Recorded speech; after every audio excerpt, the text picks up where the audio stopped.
जौनपुर नाम के एक शहर में चैताली अपने पति, सास ससुर और देवर के साथ रहती थी।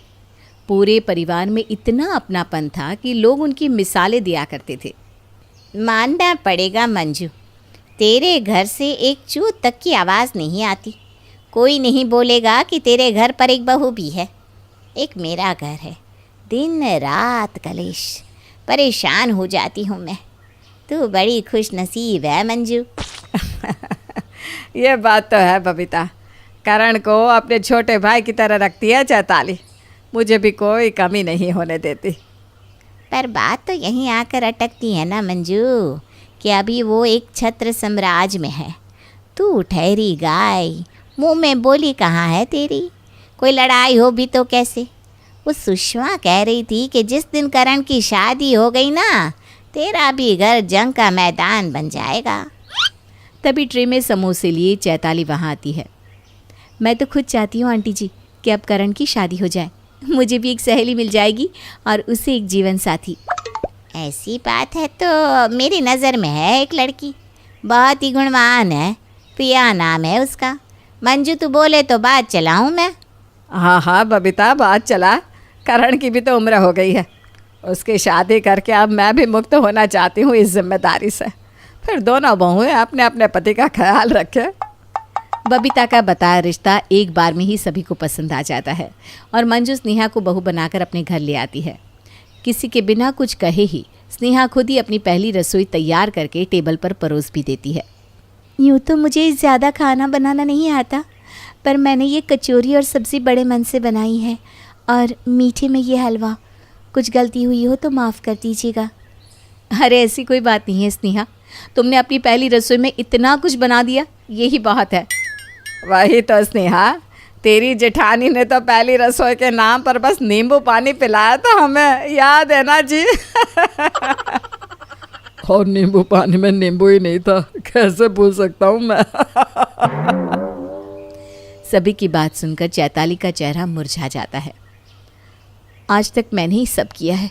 इससे आए 1 घंटा नहीं हुआ कि सब स्नेहा स्नेहा करने लगे। सिर्फ बात ही बनाएंगे कि खाना भी खाएंगे अब आप सब। सभी स्नेहा की बनाई पहली रसोई को चखते हैं और वाह वाह करते नहीं थकते।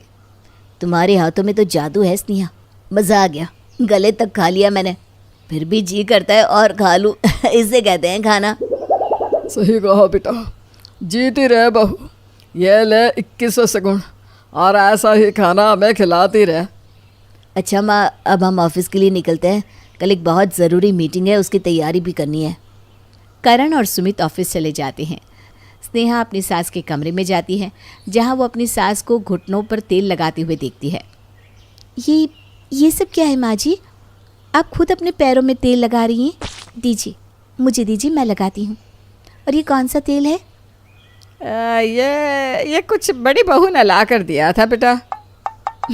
ये तो कोई नकली तेल है माँ जी। मैं आपको ना कल एक अच्छा सा तेल ला कर दूँगी। घुटनों के दर्द की वो बेजोड़ दवा है। अरे वाह बहू वाह, तेरे हाथों में तो जादू है। इस घर में सभी तेल की बदबू तक बर्दाश्त नहीं करते। आज तक कभी किसी ने इस बूढ़ी के पैरों पर तेल नहीं लगाया, और तू है कि आते ही। ये कहते हुए मंजू की आंखों में आंसू आ जाते हैं और वो स्नेहा के सर पर हाथ रखकर उसे आशीर्वाद देती है। जीती रहे बहू, जीती रहे। ये सब दरवाजे के बाहर खड़ी चैताली देख लेती है।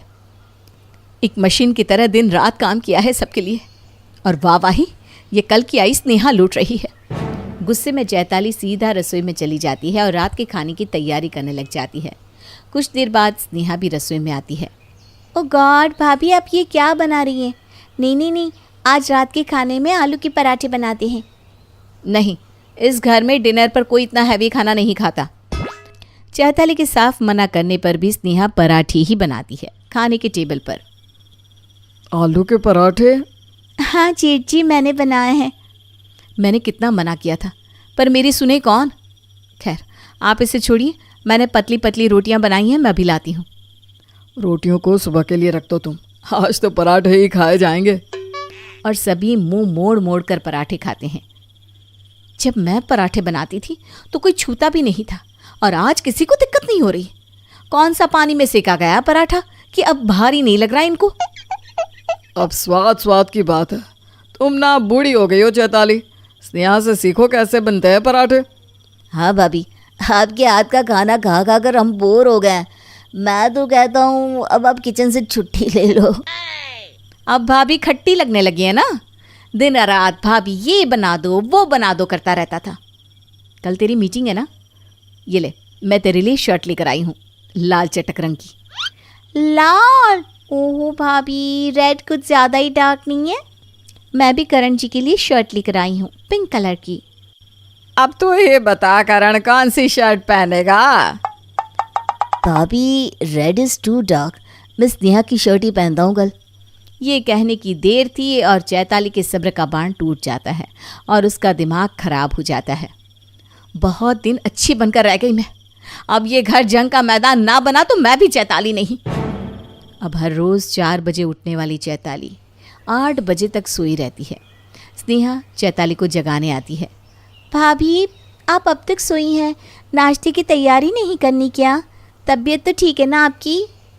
महारानी जी, आप तो सब कुछ जानती ही हैं, तो संभाल लीजिए ना रसोई और अपना घर। जो जो चैताली ने कहा था वो सब कुछ स्नेहा बाहर आकर सभी को बता देती है और रसोई में नाश्ते की तैयारी करने चली जाती है। तभी मौका देखकर लड़खड़ाती हुई चैताली बाहर आती है। बहुत सर फट रहा है, रात से बुखार था, आंखें नहीं खुल रही माँ जी। पर स्नेहा ने तो कुछ और ही कहा। वो छोड़िए भाभी, आप आराम कीजिए, बहुत कमज़ोर लग रही हैं आप। आपका नाश्ता मैं कमरे में ही भिजवा देता हूँ। नाश्ता करके अमित और करण तैयार होने कमरे में चले जाते हैं। चैताली पहले ही स्नेहा की लाई हुई शर्ट में छेद कर देती है। ये कैसी शर्ट लाई हो स्नेहा? आज तक भाभी ने कभी ऐसी बोल नहीं की थी। अब क्या करूँ, भाभी की लाई हुई शर्ट ही पहन लेता हूँ। करण रेड शर्ट पहनकर ऑफिस चला जाता है और ये देखकर स्नेहा बहुत गुस्सा हो जाती है। ये अच्छा मजाक बनाया करण ने मेरा। मैंने कहा था ना, इस घर में सब मेरे ही इशारे पर चलते हैं। 2 दिन की मेहमान थी तू, तेरी 2 दिन की चांदनी गई। स्नेहा को चैताली के बदले बर्ताव का कारण समझ में नहीं आता और वो उसकी बातों को नज़रअंदाज कर अपनी सास के घुटनों की मालिश करने चली जाती है। पर चैताली उसके लाए हुए तेल में मिर्च पाउडर डाल देती है, जिसके लगाते ही मंजू चिल्लाने लग जाती है। मेरा पैर! अरे बहू, तेल नहीं लगाना था तो क्या देती, यह सब करने की क्या जरूरत थी? मेरे भी हाथ चल रहे माँ जी, तेल में भी गड़बड़ी हो सकती है, आप बात का बतंगड़ मत बनाइए। अरे जी सुन रहा है ना, मैं बतंगड़ बना रही हूँ। ठीक कहती थी बबीता, बहू आने तो दो, तेरे घर में भी संग्राम होगा और हो भी रहा है। तभी वहाँ खांसती हुई चैताली आती है। स्नेहा ऐसा नहीं करते ना, सास है माँ जी हमारी, और माँ जी ये बेचारी थक गई होगी, कलेश करके जग हंसाई होगी और क्या। आप तो चुप ही रहिए, बड़ी आई लेक्चर देने वाली। हाय राम, हमारे घर को क्या हो गया? मंजू के घर से झगड़े की आवाज़ सुनकर मोहल्ले की औरतें बातें बनाती है। देख लिया बबीता? हाँ सुषमा, तू सही कह रही थी।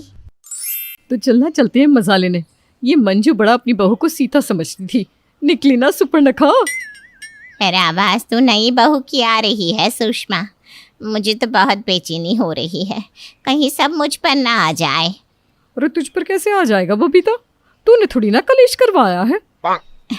पर कलेश करने वाली का घर तो मैंने ही बताया था ना सुषमा, स्नेहा और करण का रिश्ता मैंने ही तो करवाया था।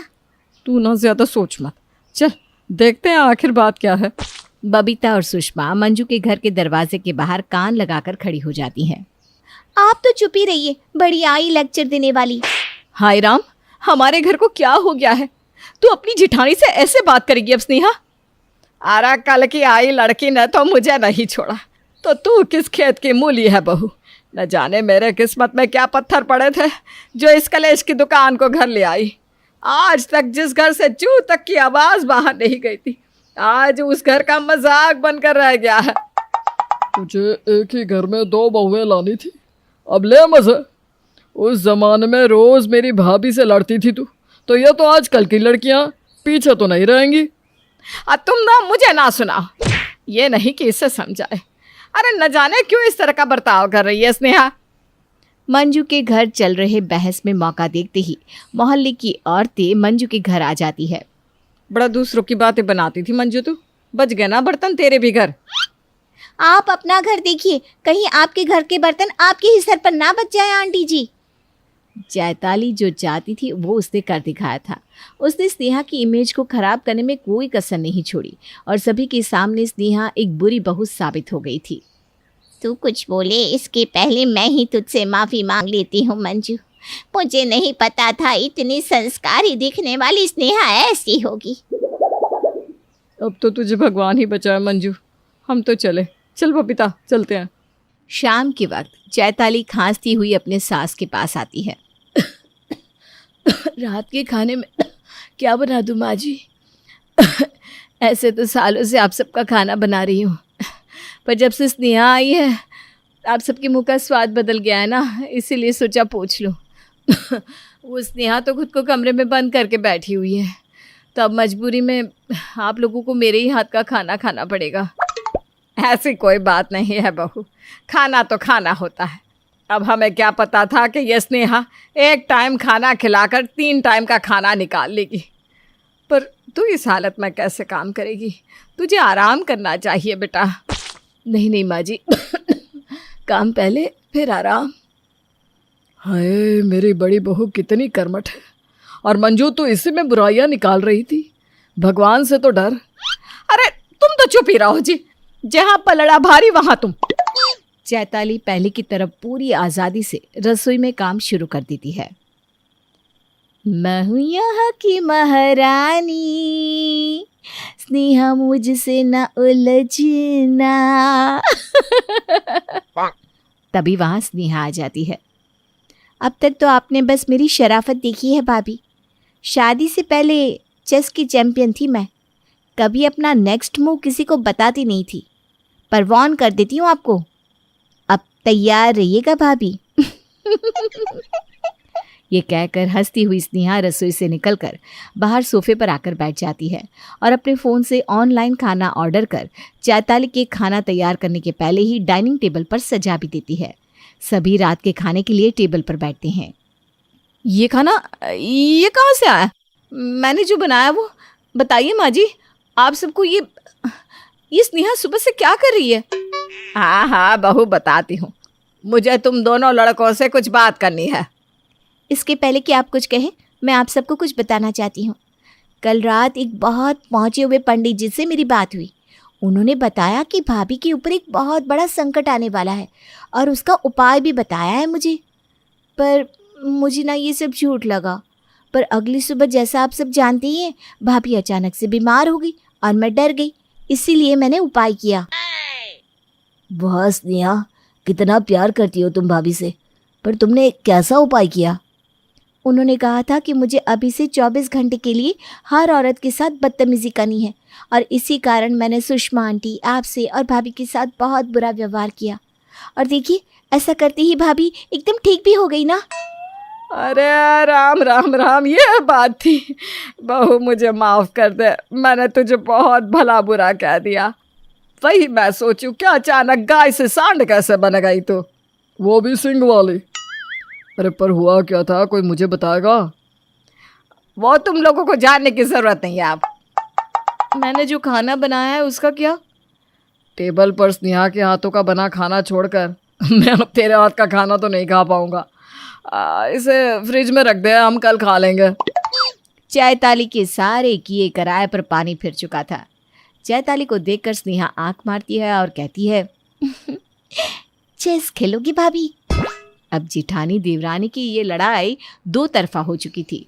जयताली एक दांव फेंकती तो स्नेहा दूसरा दांव लेकर तैयार रहती। दोनों बहुओं में खुद को ज्यादा अच्छा साबित करने की ही होड़ लगी रहती। अरे बहू रुक जा।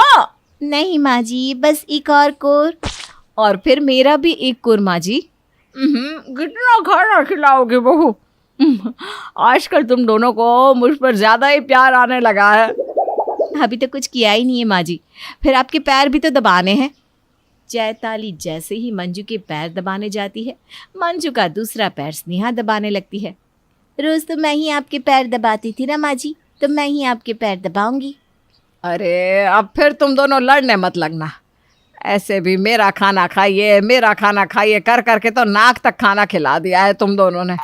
चलो दोनों एक एक पैर दबा लो बस। कुछ देर बाद अरे कोई मेरा ये कुर्ता प्रेस कर दो। योगेश के कहने की देर थी कि भागती हुई दोनों बहुएं आती है और योगेश का कुर्ता अपनी ओर खींचने लगती है और कुर्ता फट जाता है। चल ली ना चाल, फट गया ना कुर्ता। हाँ तो तूने चेस खेला है तो मैं भी कबड्डी जानती हूँ। तुझसे पहले ये घर मेरा था और मैं इसे नहीं छोड़ सकती।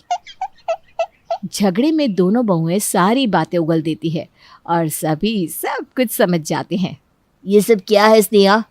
ये मेरी गलती नहीं है, मैं तो एक अच्छी बहू साबित होना चाहती थी। पर करण भाभी है कि उनको सब कुछ वैसा ही चाहिए जैसा पहले था। उनसे मेरी तारीफ सहन ही नहीं हुई। तो होती भी कैसे?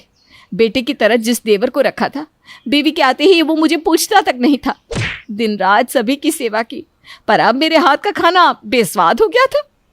इसीलिए मैंने चाल चली ताकि स्नेहा से सबको नफरत हो जाए, पर उसने पंडित जी के उपाय का नाम लेकर खुद को बचा लिया। गलती तुम्हारी नहीं चैताली, हमारी है। हमने अनजाने में तुम्हें इतना दुख पहुंचा दिया कि तुम ये सब करने लगी। और स्नेहा की भी कोई गलती नहीं। तुम भी जब इस घर में आई थी एक अच्छी बहू साबित होना चाहती थी, सबका दिल जीतना चाहती थी।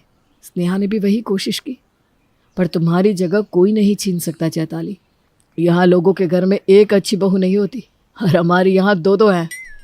अब से एक दिन चैताली रसोई संभालेगी और एक दिन स्नेहा, और जिसे खाना ना खाना हो बाहर खाए, पर मेरी बहुओं को कोई कुछ नहीं कहेगा। हाँ सॉरी भाभी, मुझसे गलती हो गई। मैं भी सॉरी स्नेहा, मुझसे भी गलती हो गई। अनजाने में हुई अपनी भूल को दोनों बहुएं समझ जाती है और बहनों की तरह खुशी खुशी रहने लग जाती हैं।